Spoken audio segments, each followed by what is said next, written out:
Welcome to Discover Movies. तो दोस्तों स्वागत है आप सभी का हमारे चैनल की एक और कमाल की वीडियो के अंदर। आज की इस वीडियो के अंदर हम बात करने जा रहे हैं कुंग फू पांडा 4 के बारे में, जो कि आज ही इंडिया में रिलीज हुई है। कुंग फू पांडा 4 मूवी कुंग फू पांडा फ्रेंचाइजी की चौथी मूवी है एंड इस मूवी के अंदर हमें अब तक का बिल्कुल ही नया विलन दिखाया गया है, जो कि बेसिकली एक फीमेल विलन है और उस विलन का नाम है कमीलियन। एंड इसके साथ ही अगर बात करें इस मूवी की स्टोरी की तो वो भी बहुत कमाल की है। सो इसीलिए आज की इस वीडियो के अंदर हम कुंग फू पांडा 4 मूवी की पूरी स्टोरी को एक्सप्लेन करने वाले हैं एंड इसकी कहानी को आप सभी को डिटेल से बताने वाले हैं, ताकि आप भी इस मूवी की स्टोरी को जान सकें एंड इस मूवी को घर बैठे एंजॉय कर सकें। तो अगर आप में से कोई हमारे चैनल को पहली बार देख रहा है तो आप जल्दी से हमारे चैनल को सब्सक्राइब कर लीजिए एंड सब्सक्राइब बटन के बगल के बेल आइकन को भी ऑल पर सेट कर लीजिए, ताकि जैसे ही हमारे चैनल की कोई भी लेटेस्ट वीडियो अपलोड हो वैसे ही आप उस वीडियो को सबसे पहले देख सकें। इसके अलावा अगर आप सभी को कुंग फू पांडा से जुड़ी और भी कमाल की वीडियोस देखनी हो तो हमने इससे पहले कई सारी वीडियोस बना रखी हैं, जो कि है top 10 powerful characters in kung फू पांडा मूवीज, और दूसरी वीडियो है कुंग फू पांडा मूवीज में दिखने वाले विलन्स के बैटल कंपैरिजन के ऊपर। सो अगर आप सबको ये टॉपिक्स इंटरेस्टिंग लग रहे हो तो आप इस वीडियो को देखने के बाद उन सारी वीडियोस को भी जरूर चेकआउट करना। सारी वीडियोस के लिंक डिस्क्रिप्शन में है, या फिर अगर आप चाहें तो हमारे चैनल को भी चेकआउट कर सकते हैं। आई होप आपको वो सारी वीडियोस बहुत पसंद आएंगी। तो इसी बात पे वीडियो को लाइक कर दीजिए, और अगर वीडियो पसंद आए तो कमेंट्स के अंदर कुंग फू पांडा या फिर कुंग फू पांडा 4 लिखना ना भूलना। तो फिर आइए अब हम बिना किसी देरी के आज की इस कमाल की वीडियो को स्टार्ट करते हैं।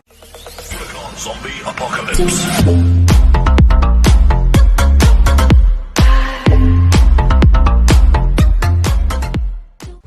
तो मूवी के स्टार्ट होते ही हम एक लोहे की खदान को देखते हैं, जिस लोहे की खदान के अंदर कई सारे भेड़ काम कर रहे होते हैं एंड वो इसके अंदर से लोहा निकाल रहे होते हैं। बट जब ये सभी यहाँ पर काम कर रहे होते हैं तभी अचानक से उनके पास टाइलंग आ जाता है, यानी कि वही टाइलंग जो कि कुंग फू पांडा 1 मूवी का मेन विलन था। टाइलंग को अपने सामने देखकर ये सारे भेड़ डर जाते हैं, बट टाइलंग उन सबसे कहता है कि वो लौट आया है एंड वो और भी ज्यादा पावरफुल बन चुका है, और इसीलिए इस बार उसे ड्रैगन वॉरियर भी नहीं रोक पाएगा। एंड वो ये चाहता है कि वो सारे लोग इस बात को हर जगह फैला दें और ये बात शांति घाटी में भी बता दें कि टाइलंग वापस लौट आया है। इसके बाद सीन शिफ्ट होता है और हमें अगला सीन दिखाया जाता है शांति घाटी का। शांति घाटी के अंदर हम पोदा पांडा को देखते हैं, जो कि शांति घाटी का ड्रैगन वॉरियर है। यहाँ पर हम ये देखते हैं कि पोदा पांडा की वजह से पूरी शांति घाटी बहुत शांत है और सभी लोग बहुत खुश हैं, और इस घाटी के सारे लोग पो से बहुत प्यार करते हैं। एंड इस टाइम पर घाटी के अंदर ड्रैगन वॉरियर यानी कि पोदा पांडा सभी का स्वागत कर रहा होता है और सभी को अपने ढाबे में बुला रहा होता है। एंड यहीं पर ही हम ये भी जानते हैं कि इस टाइम पर पो के दोनों डैड एक साथ रह रहे हैं। बट इसके बाद ही पो से मिलने के लिए मास्टर शिफू आते हैं और वो पो से कहते हैं कि उन्हें उससे बात करनी है। पो से बात करने के लिए मास्टर शिफू उसे जेड महल ले जाते हैं, और जेड महल लाने के बाद मास्टर शिफू पो से कहते हैं कि वो जानते हैं कि पो शांति घाटी का ड्रैगन वॉरियर है, लेकिन अब उसके ड्रैगन वॉरियर बनने का समय खत्म हो चुका है, और इसीलिए अब पो को किसी और को ड्रैगन वॉरियर चुनना होगा, जिसके बाद वो नया वॉरियर पो की जगह ड्रैगन वॉरियर बनेगा। और रही बात पो की, तो अब पो को ड्रैगन वॉरियर से भी ऊपर उठना होगा और उसे मेडिटेशन करके स्पिरिचुअलिटी में ध्यान लगाना होगा, यानी कि अब पो को वैसा ही बनना होगा जैसा कि मास्टर उगवे हुआ करते थे। लेकिन ये बात सुनकर पो घबरा जाता है और वो मास्टर शिफू से कहता है कि वो अभी भी ड्रैगन वॉरियर बने रहना चाहता है। लेकिन मास्टर शिफू पो को समझा देते हैं कि अब उसे इससे आगे बढ़ना ही होगा, क्योंकि मास्टर उगवे भी ऐसा ही चाहते थे एंड इसके लिए उन्होंने अपनी छड़ी को पो को दिया था, यानी कि ये हरे रंग की छड़ी जो कि पो को मिली थी कुंग फू पांडा 3 के अंदर। मास्टर शिफू की बात सुनकर पो मान जाता है एंड फिर इसीलिए मास्टर शिफू एक नए ड्रैगन वॉरियर को चुनने के लिए एक इवेंट रखते हैं, और ये बिल्कुल वैसा इवेंट होता है जैसा इवेंट हम सभी ने कुंग फू पांडा 1 के अंदर देखा था। इस इवेंट के अंदर बहुत सारे वॉरियर शामिल होते हैं और वो सारे के सारे अपनी काबिलियत दिखाते हैं। यहीं पर हम ये भी जानते हैं कि इस टाइम पर फ्यूरियस 5 शांति घाटी के बाहर होते हैं और वो सभी अपने अपने मिशन को पूरा करने के लिए गए होते हैं, जिस वजह से वो सब इस इवेंट का हिस्सा नहीं बन पाते। इस पूरे इवेंट के अंदर 5 सबसे काबिल वॉरियर्स होते हैं और मास्टर शिफू पो से कहते हैं कि अब उसे उन 5 में से किसी एक को ड्रैगन वॉरियर चुनना होगा, जिसके बाद वो उसकी लेगेसी को आगे बढ़ाएगा। बट यहाँ पर पो उनमें से किसी को नहीं चुनता और वो खुद को ही चुन लेता है, और वो सभी से कहता है कि मैं ही ड्रैगन वॉरियर हूँ और मैं आगे भी ड्रैगन वॉरियर बने रहना चाहूंगा। बट इसके आगे मास्टर शिफू पो को फिर से समझाता है एंड फिर इसीलिए इस बार पो मान जाता है और वो मास्टर शिफू के कहने पर मेडिटेशन करने लगता है। लेकिन जिस टाइम पर वो मेडिटेशन कर रहा होता है तभी वो ये देखता है कि कोई चुपके से उनके महल के अंदर घुस रहा है, एंड फिर इसीलिए पो उसके पीछे अंदर जाता है और अंदर पहुंच के वो ये देखता है कि वो एक फॉक्स है जो कि वहाँ पर कुछ चोरी करने आई है, और इसके लिए पो उसे रोकता है और उसे पकड़ लेता है। और क्योंकि वहाँ पर वो चोरी करने के लिए आई थी इसके लिए पो उसे कैद करवा देता है। लेकिन जब उस फॉक्स को कैद करके वहाँ से ले जाया जा रहा होता है उसी टाइम पर पो के पास एक भेड़ आता है, और ये वही भेड़ होता है जिसने टाइलंग को देखा होता है। वो भेड़ पो को बताता है कि टाइलंग वापस आ चुका है और उसने बोला है कि इस बार उसे कोई नहीं रोक पाएगा और वो सब कुछ बर्बाद कर देगा। ये सुनकर पो भी घबरा जाता है और वो ये सोचने लगता है कि आखिरकार टाइलंग वापस कैसे आ सकता है। बट यहीं पर ही हम ये देखते हैं कि ये बात फॉक्स भी सुनती है एंड इसीलिए वो पो से कहती है कि तुम्हें पैरों के निशान का पीछा करना चाहिए, शायद तुम्हें उससे कुछ पता लग सकता है। इसके बाद फॉक्स को तो ले जाकर सीधा जेल में डाल दिया जाता है, लेकिन पो के मन में उसकी बात चल रही होती है, वही पैरों वाली बात। एंड इसीलिए पो सीधा उसी लोहे की खदान के पास जाता है जहाँ पर टाइलंग को देखा गया था, और वहाँ पर जाते ही पो को टाइलंग के पैरों के निशान दिखते हैं। और जब वहाँ पर पो टाइलंग के पैरों के निशानों का पीछा करता है तब वो ये देखता है कि उसके पैरों के निशान आगे चलकर बदल चुके हैं और वो निशान काफी ज्यादा छोटे हो चुके हैं। ये देखकर पो को कुछ भी समझ नहीं आता, लेकिन वो ये समझ जाता है कि हो ना हो वो फॉक्स टाइलंग के बारे में कुछ न कुछ जानती है। इसके लिए पो सीधा शांति घाटी की जेल में आता है और सीधा उस फॉक्स से मिलता है, यहाँ पर आकर हम ये जानते हैं कि उस फॉक्स का नाम जैन है और वो बेसिकली एक चोर है। यहाँ पर पो जैन से पूछता है कि आखिर वो क्या जानती है, जिस पर वो फॉक्स यानी कि जैन पो को बताती है कि असल में जो टाइलंग जैसा दिख रहा है वो टाइलंग नहीं बल्कि कमीलियन है, लेकिन वो कमीलियन बहुत ही ज्यादा पावरफुल है और वो किसी का भी रूप ले सकती है और उसके जितनी पावरफुल बन सकती है। एंड इसीलिए अब उसका ये प्लान है कि वो सब कुछ बर्बाद कर देगी और फिर वो सब जगह के ऊपर रूल करेगी, यहाँ तक कि शांति घाटी के ऊपर भी। और वो कमीलियन बहुत ही ज्यादा ब्रूटल है। इसके साथ ही फॉक्स पो को ये भी बताती है कि वो ये जानती है कि वो कमीलियन कहाँ रहती है और उस तक कैसे पहुंचा जा सकता है। पो कमीलियन के बारे में जानकर ये समझ जाता है कि उसे कुछ ना कुछ करके उस कमीलियन को रोकना ही होगा। एंड इसके लिए वो फॉक्स से कहता है कि वो उसे कमीलियन के पास ले चले, बट फॉक्स उससे कहती है कि ऐसा करने में उसका क्या फायदा होगा, वो तो अभी जेल के अंदर बंद है और इसीलिए अगर वो पो की हेल्प करती है तो भी वो जेल के अंदर ही रहेगी। ये सुनकर पो उससे डील करता है और पो उससे कहता है कि अगर वो कमीलियन तक जाने में उसकी मदद करेगी तो कमीलियन को हराने के बाद वो उसकी सजा को बहुत कम करवा देगा। इसके बाद ही फॉक्स भी इस डील के लिए मान जाती है, बट इतने में ही वहाँ पर मास्टर शिफू आ जाते हैं। मास्टर शिफू ने सारी बातें सुन ली होती है एंड इसीलिए वो पो को मना करता है और वो पो से कहते हैं कि उसे कहीं जाने की जरूरत नहीं है, लेकिन पो मास्टर शिफू की बात नहीं सुनता और वो जैन को जेल से निकालकर अपने साथ ले जाता है। यहाँ पर हम ये देखते हैं कि पो अपने साथ अपने हरे रंग की छड़ी को भी लेकर आया होता है, यानी कि वही छड़ी जो उसे मास्टर उगवे ने दी होती है। रास्ते में एक साथ होने की वजह से पो और जैन दोनों एक दूसरे से बहुत बातें करते हैं और वो एक दूसरे से हंसी मजाक भी करते हैं एंड इसीलिए हम ये देखते हैं कि वो दोनों एक दूसरे के बहुत अच्छे दोस्त बन जाते हैं और पो को भी जैन के ऊपर पूरी तरह से भरोसा हो जाता है। इसके बाद ही वो फॉक्स यानी कि जैन पो को अपनी स्टोरी बताती है और वो पो से कहती है कि जब वो छोटी थी तब वो अकेली थी एंड इसीलिए ना तो उसका कोई साथी था और ना ही उसका कोई सहारा था,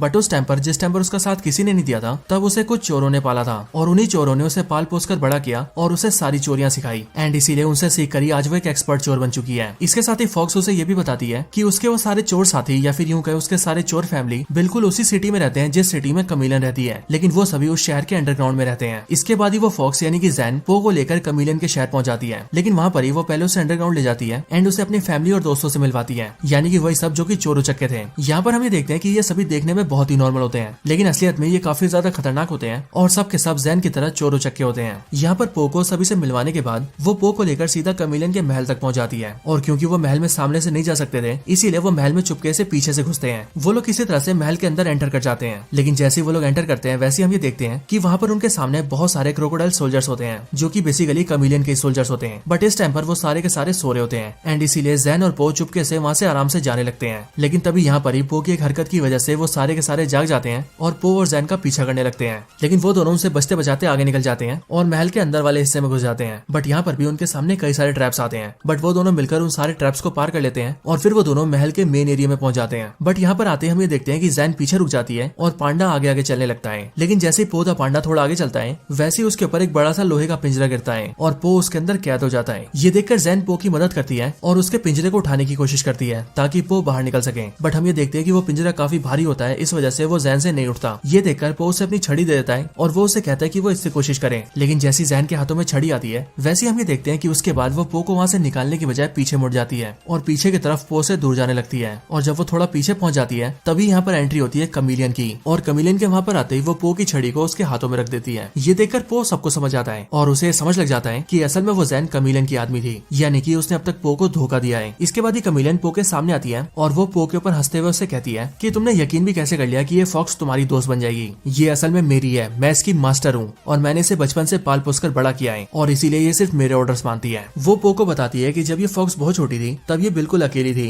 लेकिन जब मेरी मुलाकात इससे हुई तब मैंने देखा कि ये छोटी तो है लेकिन इसके अंदर हिम्मत बहुत है और इसके अंदर कोई भी इमोशंस नहीं है एंड इसके लिए मैंने इसे पाला पोसा और अपने लिए तैयार किया और इसीलिए आज ये मेरे काम आ रही है। लेकिन जिस दिन ये मेरे काम आना बंद हो जाएगी उस दिन मैं इसे बाहर फेंक दूंगी। यहीं पर हमें देखते हैं कि ये सारी बातें वो फॉक्स भी सुन रही होती है एंड इसीलिए वो ये समझ जाती है कि उसकी मास्टर कमीलियन ने अब तक उसका सिर्फ इस्तेमाल किया है और इसीलिए उसने जो भी किया है वो गलत किया है। बट यहाँ पर पो जो कि कमीलियन की सारी बातें सुन रहा था वो कमीलियन से पूछता है कि आखिरकार वो ये सब क्यों कर रही है और उसकी इस छड़ी को लेकर उसका मकसद क्या है। ये सुनने के बाद कमीलियन पो को बताती है कि असल में वो भी बिल्कुल उसकी तरह है, क्योंकि वो भी पहले बिल्कुल भी कंफू नहीं जानती थी, लेकिन उसे कंफू सीखना था। पर कंफू सीखने के लिए वो जितने भी मास्टर्स के पास गई थी उन सभी मास्टर्स ने उसे ये बोलकर भगा दिया कि वो बहुत ही छोटी और कमजोर सी है एंड इसीलिए वो कंफू नहीं सीख सकती। बट ये सब सुनकर उसे बहुत गुस्सा आया और इसके लिए उसने मैजिक को सीखा एंड इसीलिए आज वो मैजिक को सीखकर इतनी काबिल हो चुकी है कि वो किसी के भी रूप में ट्रांसफॉर्म हो सकती है। लेकिन फिर इसी के आगे कमीलियन पो को बताती है कि वो बेशक से किसी के भी रूप में ट्रांसफॉर्म हो पाए, लेकिन तब भी कंफू एक अलग चीज है और क्योंकि वो कंफू नहीं जानती इसीलिए वो किसी के रूप में तो ट्रांसफॉर्म हो सकती है बट उसके जितनी पावरफुल नहीं हो सकती। और इसके लिए उसे पो की हरे रंग की छड़ी चाहिए थी,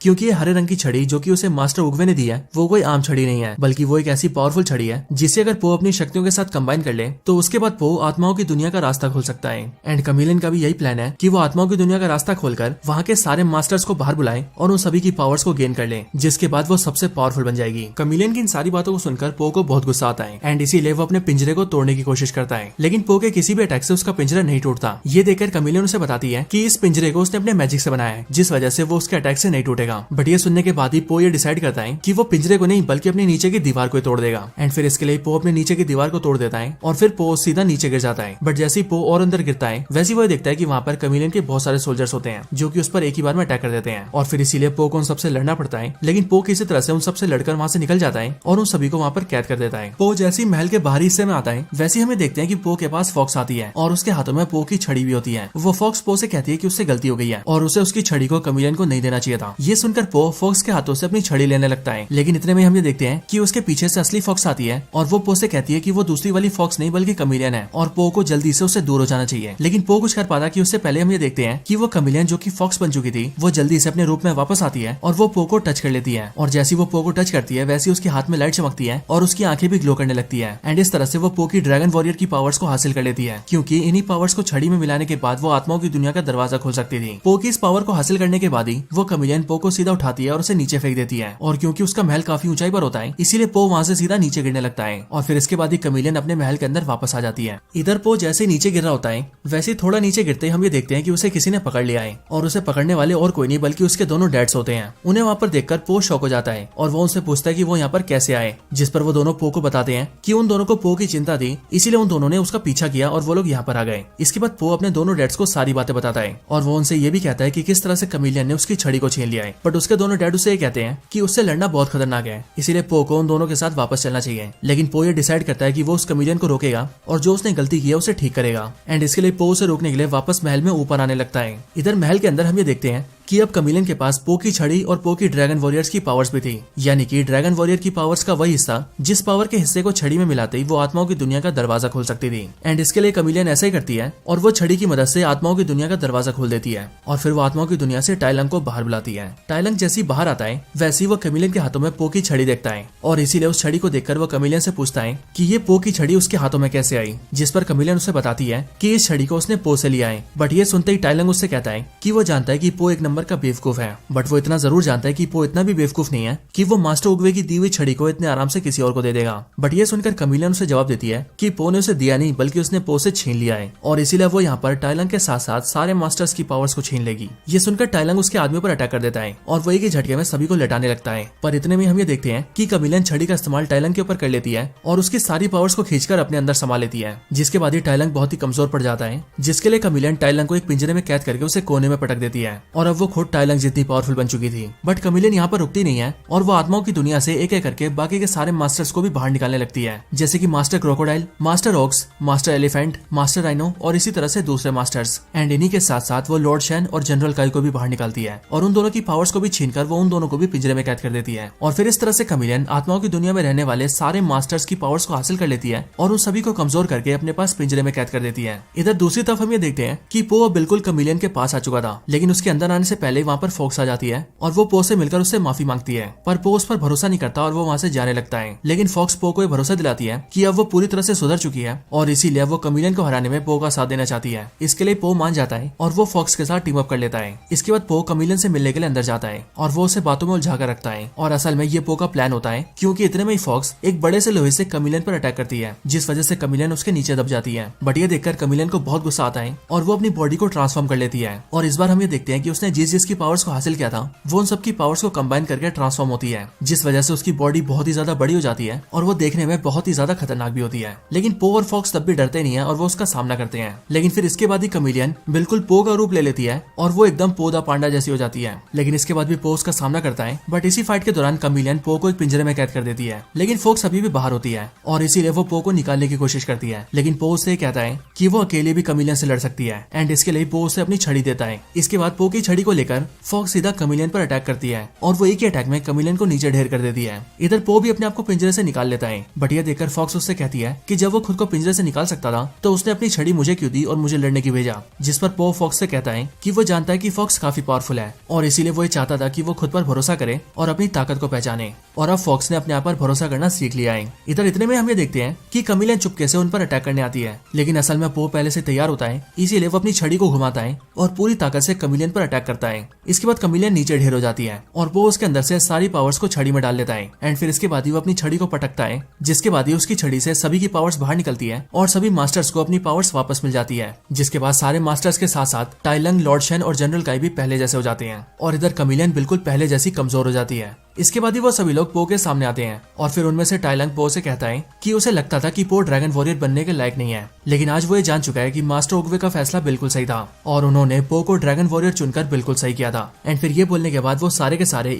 सारे मास्टर्स भी ड्रैगन वॉरियर पो के सामने सर झुकाते हैं। इसके बाद ही वो सभी कहते हैं कि उन्हें अपनी आत्माओं की दुनिया में वापस जाना होगा एंड फिर उनके लिए पो अपनी छड़ी से उनके लिए दरवाजा खोल देता है, जिसके बाद ही वो सभी अंदर चले जाते हैं। आखिर में हम ये देखते हैं कि टाई लंग कमिलियन को पकड़ लेता है और वो उसकी गर्दन को अपने हाथों से दबाकर उसे भी अपने साथ अंदर ले जाता है एंड जाते जाते पो से कहता है कि ये भी हमारे साथ जाएगी। इसके बाद सब कुछ ठीक हो जाता है और पो भी अपने दोनों डैड्स और फॉक्स के साथ मिलकर अपनी घाटी में वापस आ जाता है। यहाँ पर आने के बाद पो मास्टर शिफू से कहता है कि अब उसने नए ड्रैगन वॉरियर को चुन लिया है और वो नया ड्रैगन वॉरियर और कोई नहीं बल्कि ये फॉक्स है। ये देखकर मास्टर शिफू को काफी अजीब लगता है, बट वो पो से कहते हैं कि नया ड्रैगन वॉरियर कौन बनेगा इस बात का फैसला पो ही करेगा और इसीलिए उसने जिसको भी चुना है वो बिल्कुल सही होगा। एंड फिर ऐसे करके मास्टर शिफू भी नए वाले ड्रैगन वॉरियर को मंजूरी दे देते हैं। इसके बाद ही मूवी की एंडिंग आ जाती है, जहाँ पर हम ये देखते हैं कि जाबाज 5 भी वापस आ चुके हैं और इसीलिए पो अपने दोस्त फॉक्स को जाबाज 5 से मिलवाता है और फिर वो सारे के सारे मिलकर फॉक्स की ट्रेनिंग करवाते हैं और उसे ड्रैगन वॉरियर बनने के लिए तैयार करते हैं। एंड फिर इसके साथ ही ये मूवी खत्म हो जाती है। तो दोस्तों यही थी वीडियो कुंग फू पांडा 4 मूवी की कंप्लीट स्टोरी के ऊपर। आप सभी को ये वीडियो कैसी लगी मुझे कमेंट्स के अंदर जरूर बताना, और अगर आपको हमारी वीडियो अच्छी लगी हो या फिर इस मूवी की स्टोरी अच्छी लगी हो तो आप कमेंट्स के अंदर कुंग फू पांडा या फिर कुंग फू पांडा 4 जरूर लिखना। और हाँ, इस वीडियो को भी जरूर से जरूर लाइक करना, क्योंकि एज आई ऑलवेज से आप सभी के लाइक्स और कमेंट्स से ही हमें मोटिवेशन मिलता है। तो दोस्तों आज की इस वीडियो में इतना ही। मैं आप सभी से मिलता हूँ ऐसी किसी और बेहतरीन वीडियो में। बाकी तब तक के लिए आप सभी को गुड बाय।